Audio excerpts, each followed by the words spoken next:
Iran dan Timur Tengah pasca Raisi oleh Smith Al-Hadar, pemerhati geopolitik. Pada 19 Mei 2024, kabar mengejutkan menjalar ke seluruh Timur Tengah, bahkan dunia, menyusul kecelakaan helikopter di Iran yang ditumpangi, di antaranya, Presiden Ibrahim Raisi dan Menlu Hossein Amir Abdollahian. Semuanya meninggal dunia. Pemimpin tertinggi Iran Ayatullah Ali Khamenei langsung melantik Wakil Presiden Utama Mohammad Mohber sebagai Presiden Interim. Posisi Abdollahian digantikan Wakil Menlu Ali Bagherkani sebagai pejabat Menlu. Muncul pertanyaan, bagaimana masalah internal Iran dan kebijakan luar negerinya setelah tragedi yang menimbulkan spekulasi-spekulasi konspiratif ini? Pertanyaan ini layak diajukan, mengingat Raisi digadang-gadang sebagai calon pengganti Khamenei, yang sudah berusia 85 tahun, sikap keras Raisi terhadap Israel, stabilitas kawasan, hubungan Iran-AS, dan isu program nuklir Iran. Setelah Raisi dan Abdollahian meninggal, perundingan rahasia Iran-AS di Oman. Perunding Iran adalah Ali Bagherkani yang mencakup berbagai isu, di antaranya isu perang Gaza dan program nuklir Iran terbengkalai. Raisi meninggal ketika ekonomi Iran dalam keadaan terpuruk. Mata uang rial Iran terdepresiasi sangat dalam, harga bahan pokok melejit, kemiskinan meningkat, dan pengangguran meluas.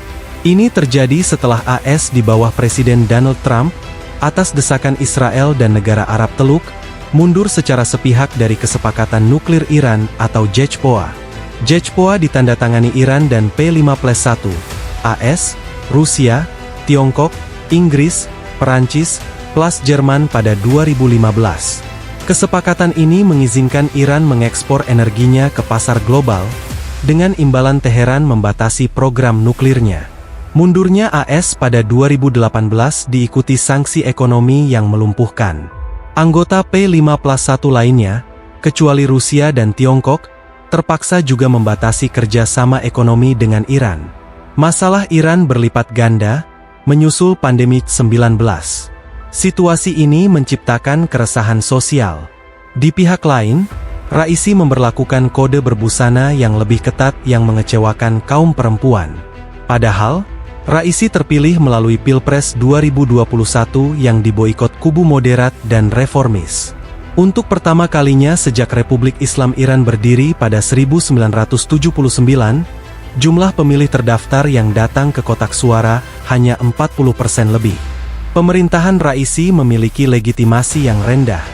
Maka ketika perempuan muda, Mahsa Amini, tewas di tahanan kepolisian pada 2022, karena dituduh tidak mengenakan hijabnya dengan benar. Demonstrasi besar-besaran terjadi di semua kota Iran selama berbulan-bulan. Demonstran perempuan menanggalkan dan membakar hijab mereka.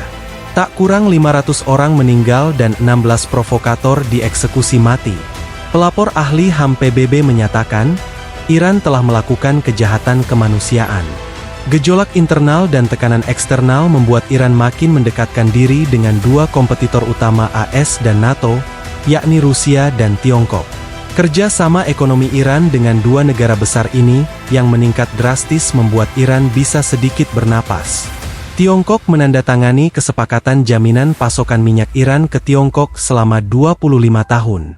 Dan baru-baru ini, Organisasi Kerjasama Ekonomi Shanghai, SCO, terdiri dari Rusia, Tiongkok, India, dan negara-negara Asia Tengah menerima lamaran Iran sebagai anggota. Lebih penting dari semuanya, kepergian Raisi menghadapkan Iran pada masalah suksesi terhadap Khamenei yang mulai sakit-sakitan. Memang suksesi terhadap pemimpin Velayat Faqih yang sangat strategis, merupakan urusan Majelis Hubregan atau Majelis Ahli, terdiri dari 88 anggota ulama senior. Tapi tidak mudah mencari pengganti Khamenei yang seloyal Raisi. Raisi juga merupakan pemersatu kubu konservatif di semua lini pemerintahan dan lembaga strategis. Sesuai konstitusi, Iran segera menyelenggarakan Pilpres 50 hari setelah Raisi dinyatakan meninggal dunia. Maka Pilpres mendatang menjadi isu kritis, karena diharapkan presiden terpilih akan menjadi calon pengganti Khamenei. Siapa dia? Tidak ada yang tahu. Mohber adalah juga seorang konservatif dan dekat dengan Khamenei. Tapi dia bukan seorang ulama, yang menjadi syarat mutlak bagi posisi Velayat Faqih. Hari-hari ini Khamenei dan Majelis Hubregan akan disibukkan dengan pencarian calon pengganti dirinya. Lebih dari negara manapun, pemerintahan Iran di bawah Raisi sangat vokal dalam meneriakkan kekejian Israel terhadap Palestina. Raisi tak henti-hentinya memprotes keras operasi militer Israel di Gaza, yang menurut PBB, pelanggaran HAM di Gaza tak ada presidennya pasca Perang Dunia Kedua. Atas aduan Afrika Selatan, Mahkamah Internasional, ICJ, memerintahkan Israel menghentikan genosidanya. Pada 20 Mei, Ketua Mahkamah Kriminal Internasional, ICC, Karim Khan, meminta panel jaksa ICC mengeluarkan perintah penangkapan arrest warrants terhadap Perdana Menteri Israel Benyamin Netanyahu dan Menteri Pertahanan Yoav Gallant. Agar terlihat independen, Khan juga meminta penangkapan terhadap pemimpin Hamas, Ismail Haniyeh, Yahya Sinwar, dan Mohammad Deif. Serangan Hizbullah proksi Iran di Lebanon ke Israel, dan serangan milisi Houthi di Yaman ke kapal-kapal kargo yang melintasi Laut Merah dengan tujuan membantu Hamas, cukup merepotkan Israel dari sisi ekonomi dan keamanan. Untuk mengalihkan perhatian dunia dari operasinya di Gaza, Israel menyerang konsulat Iran di Damaskus, menewaskan 2 jenderal Korps Garda Revolusi Islam atau IRGC Iran. Tentu saja, serangan ini melanggar Konvensi Geneva yang menetapkan konsulat tak boleh dijadikan sasaran serangan. Apabila itu terjadi, maka negara pemilik konsulat boleh melakukan pembelaan diri. Israel memang berharap provokasi ini dibalas sehingga terbuka front baru Iran-Israel, yang akan menarik dukungan AS dan Sekutu Barat terhadap Israel. Serangan Israel jelas menekan pemerintahan Raisi. Demi menjaga marwah Iran sebagai kekuatan regional, terutama di hadapan proksi-proksinya di Irak, Suriah, Lebanon, Palestina, dan Yaman dan publiknya sendiri, Raisi tak punya pilihan lain kecuali membalas serangan kurang ajar itu. Maka, tak kurang dari 300-an drone, rudal balistik, dan rudal jelajah diluncurkan ke Israel. Konflik bersenjata terbuka Israel-Iran, yang terjadi untuk pertama kalinya sejak Republik Islam Iran berdiri 1979, membawa Timur Tengah ke tebing perang besar di kawasan panas itu. Belum ada tanda-tanda perang Hamas-Israel yang telah mencapai bulan ke-8 di mana Iran memainkan peran besar akan segera berakhir. Dengan demikian, situasi ini akan mempengaruhi Pilpres Iran. Untuk sementara, Presiden interim tidak akan mengambil kebijakan strategis yang mengubah status quo. Maka, penyelesaian perang Gaza yang harus melibatkan Iran, belum akan terjadi sampai terpilih Presiden Iran definitif. Politik luar negeri Iran disusun oleh Presiden, IRGC, dan Lembaga Keamanan Nasional dengan dukungan Velayat Faqih atau Khamenei. Program nuklir Iran, serangan balasan Israel ke kota Isfahan, pusat program nuklir Iran, membangkitkan alarm. Segera Raisi dan parlemen mulai bicara tentang perlunya Iran membuat bom atom. Iran pun mulai membatasi kerjasamanya dengan Badan Atom dan Energi Internasional atau IAEA, yang mengawasi program nuklirnya.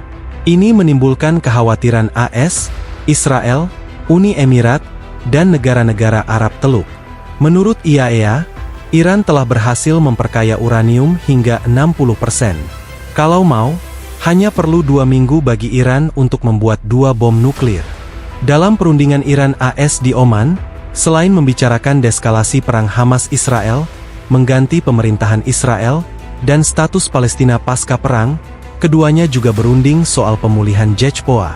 Kendati memperkuat posisinya dalam situasi ini, Raisi ingin JCPOA dipulihkan agar membuka akses Iran ke ekonomi global. Rakyat Iran butuh pembangunan dan pertumbuhan ekonomi untuk meringankan beban hidup mereka. Bagi AS, penting untuk mengendalikan program nuklir Iran guna menghentikan potensi perlombaan senjata nuklir di kawasan. Kendati berhasil menormalisasi hubungan dengan Arab Saudi pada Maret tahun lalu, yang diharapkan meredakan ketegangan 2 kekuatan yang saling berebut pengaruh di kawasan, perang Hamas-Israel merusak stabilitas Timur Tengah. Aktivitas program nuklir Iran di bawah Raisi juga mengganggu negara tetangga dan politik luar negeri AS, yang hendak fokus pada persaingannya dengan Tiongkok di Asia Pasifik. Sebenarnya penyelesaian semua permasalahan ini bergantung pada AS. Andaikan Washington serius menekan Israel untuk mengakhiri perang secepatnya, lalu mendorong pembentukan negara Palestina merdeka, dan bersedia memberi konsesi yang diperlukan Iran untuk memulihkan Jeshboa, maka sebagian besar masalah Timur Tengah dapat diatasi. Iran kehilangan alasan untuk membentuk poros perlawanan, dengan membentuk proksi-proksi di kawasan, untuk melawan AS dan Israel. Ini juga akan membangun kepercayaan negara-negara Arab Teluk terhadap Iran, sehingga rekonstruksi Timur Tengah yang stabil, makmur, dan beradab pasca perang dapat dimulai.